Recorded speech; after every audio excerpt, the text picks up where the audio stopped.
प्रणाम माँ, मैं कल वहाँ आ रही हूँ। बच्चे भी जिद कर रहे थे, नानी के यहाँ जाना है। मुझे भी आए साल भर हो गया। नीलम ने माँ से कहा। माँ ने कहा, नीलम बेटी आ जाओ, हम सभी को अच्छा लगेगा और बच्चों के घर में चहल पहल बनी रहेगी। अरे माँ, भाभी से कहना मेरा कमरा अच्छे से व्यवस्थित करके रख दे, बेटी ने कहा। अरे नीलम, तुम यहाँ आ तो जाओ, सब हो जाएगा। फोन में ही सारी बातें करोगी क्या? समीर तुम्हें स्टेशन लेने आ जाएगा। ऐसा कहकर माँ ने फोन रख दिया।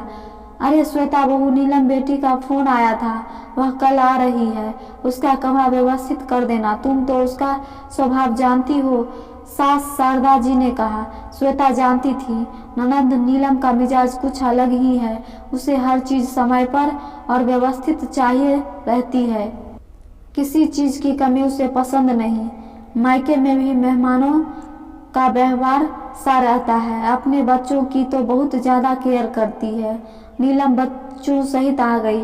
भाई समीर स्टेशन लेने चला गया था। नीलम घर पहुंची और माँ के गले लगकर उनके हालचाल पूछने लगी।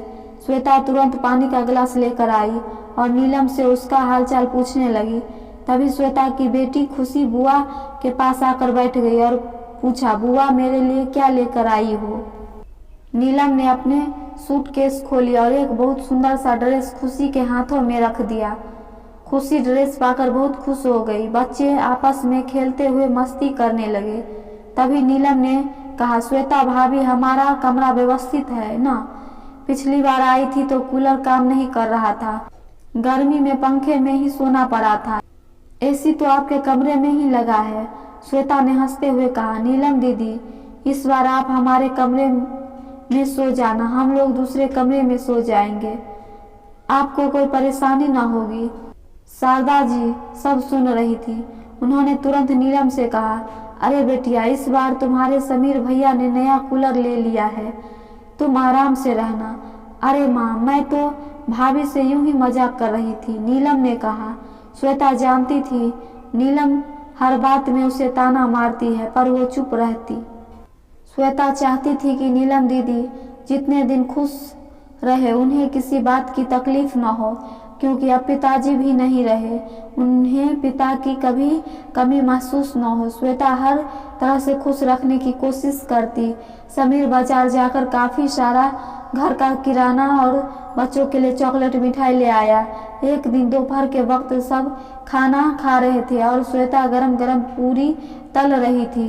तब शारदा जी ने कहा, बहू तुम सबके साथ खाना खाने बैठ जाओ, मैं पूरी तल देती हूँ। श्वेता कुछ बोलती इसके पहले नीलम ने कहा, माँ तुम क्यों पूरी तलोगी, भाभी को बनाने दो, अब तुम्हारी उम्र है क्या ये सब काम करने की, सारा दिन कुछ न कुछ तो करती रहती हो।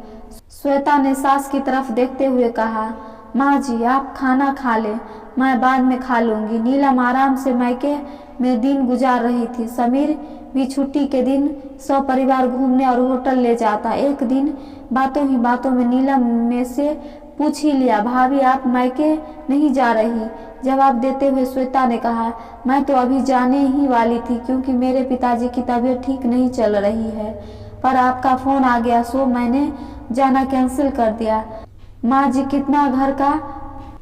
कितना अकेले घर का काम करती, अब आपके जाने के बाद ही जाना होगा।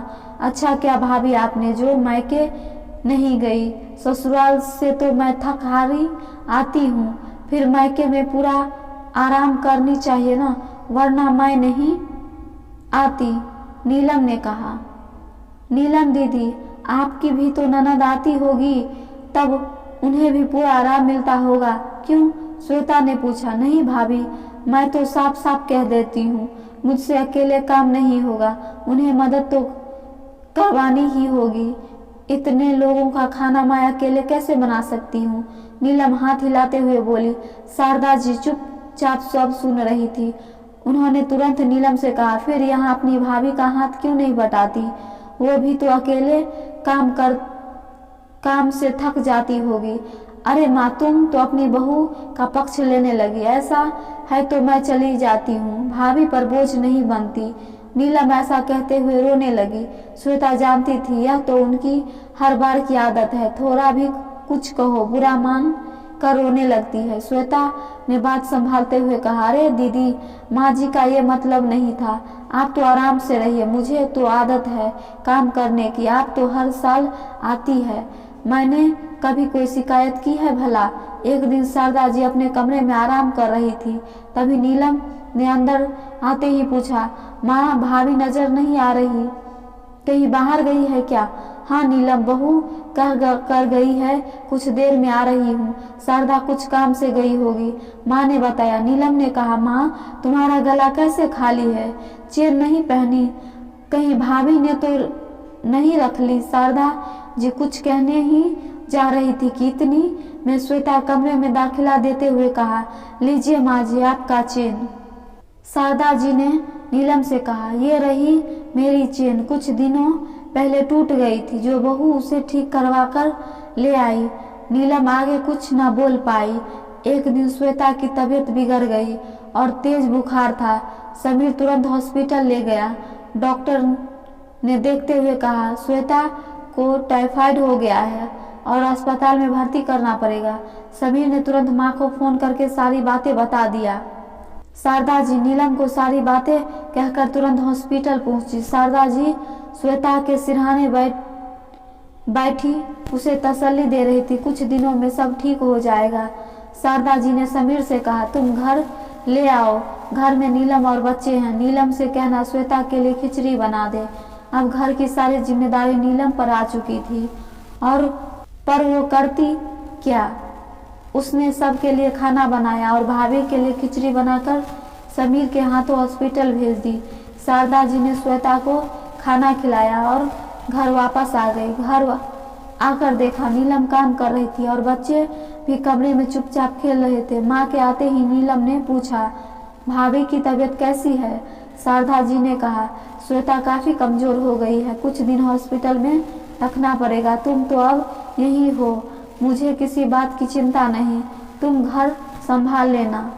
नीलम मन ही मन सोच रही थी, अभी ना आती तो अच्छा रहता, हर बार मायके आराम करके ही जाती हूँ, अब तो मेरा घूमना फिरना भी नहीं हो पाया, सोचा था अच्छी शॉपिंग कर लूँगी, मायके आकर शॉपिंग करने का मजा ही कुछ और होता है, पार्लर जाकर अपना मेकओवर करवा लूँगी, अब संभव नहीं लगता। कुछ समय बीता, आज श्वेता घर आ चुकी थी, उसे काफ़ी कुछ ठीक लग रहा था। डॉक्टर ने आराम करने के लिए कहा था। समीर ने श्वेता को अपने कमरे में आराम करने को कहा। नीलम ने कमरे में आते ही कहा, क्या भाभी, हमारे आते ही आप बीमार पड़ गई, अब जल्दी से ठीक हो जाओ, मुझे आपका घर नहीं संभाला जाता। अरे दीदी, ये तो आपका मायका है, आप अपना समझकर ही तो आती हैं, फिर ऐसा क्यों कह रही हो? श्वेता ने कहा। एक दिन श्वेता ने नीलम से कहा, मेरी अलमारी में कुछ बैग रखे हैं, उसे ले आओ। नीलम जैसे ही बैग खोलकर देखा, काफी महंगी साड़ी और बच्चों के ढेर सारे कपड़े थे। अरे भाभी, ये क्या है? नीलम ने आश्चर्यचकित होकर पूछा। हाँ दीदी, आपके आने से पहले मैंने और समीर ने जाकर सारी शॉपिंग कर ली थी, क्योंकि मुझे मेरे पिताजी की तबीयत देखने जाना था। माँ जी ने कहा था मैं मायके चली जाऊं, पर आप आ रही थी तो मैं कैसे जा सकती थी, पर कहीं अचानक जाना पड़ जाए तो आप सभी के लिए पहले ही ये कपड़े खरीद लाए थे। नीलम अपने आप को शर्मिंदा महसूस कर रही थी। नीलम श्वेता के गले लगते रोने लगी। भाभी, मैंने आपको हमेशा गलत समझा और भला बुरा भी कहती रही, पर कभी आपने आपके सामने जवाब नहीं दिया, मुझे माफ कर दो। अरे अरे दीदी, ऐसा मत कहिए, आप तो बेटी हैं घर की, आपका तो हक है।